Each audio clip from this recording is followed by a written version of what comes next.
So we faced capacity issues about like middle of 2019, right around August, September and October specifically.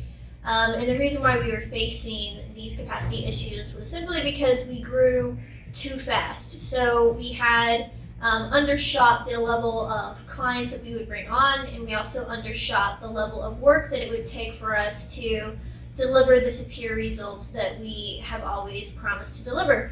It's kind of what we're famous for. So after bringing on so many clients and continuing to bring them in and trying to deliver the result, it was very clear that we were kind of in over our head, and we started to face pretty severe capacity issues where the team was working really long hours. I was working very long hours. However, during that time, the client results never really went down. The clients weren't really affected, and that the product or the service wasn't as great. They were more affected by longer delays in response, communication time taking, like instead of it being a right away response, it taking several days. So we faced that for quite a few months in 2019, simply because we grew too fast.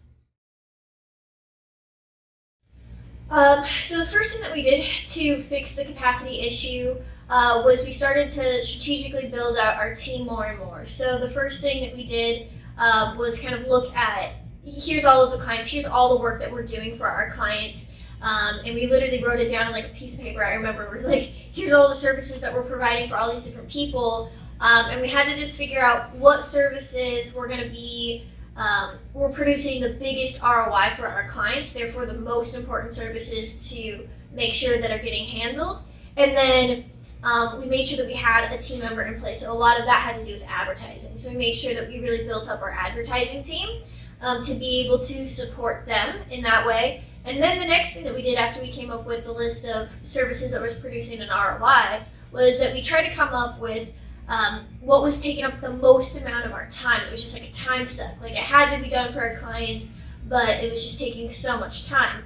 And so we created that list, and we started to add people to our content team and also to our sales training team as well, since those were the services that we were providing that were taking the longest amount of time. And then through building our own team very rapidly, we were able to kind of support our clients better. We were able to take on more clients moving forward and kind of alleviate some of that capacity issue that we were facing by building our internal team. Having a team is probably one of the most difficult parts of being in business for yourself, is because you have this concept of trying to lead leaders, is what I call it. So rather than just like having a team and trying to boss everyone around and giving them tasks, that's not how a good team operates. That's not how a good leader operates. What you want to do is build a team of individual leaders that can manage their own projects, manage their own ROIs, get their own stuff done, come up with their own ideas. And your job is to then lead them, right? Instead of bossing them around. And so it's definitely one of the most challenging parts about running a business. I've seen this not only in this business, but in other businesses that I've owned, other businesses I've invested in, other businesses that I've consulted in. Having a team is by far one of the most challenging. However, my team has always done a really great job at delivering a superior service. I think that we're starting to build a really strong company culture, kind of setting the expectation about what is the strategy Loft, what do we represent, what's most important to us above all else, what is our long-term goal, what do we want to be known for. And so I think that we've done a really good job of hiring team members that are not only individually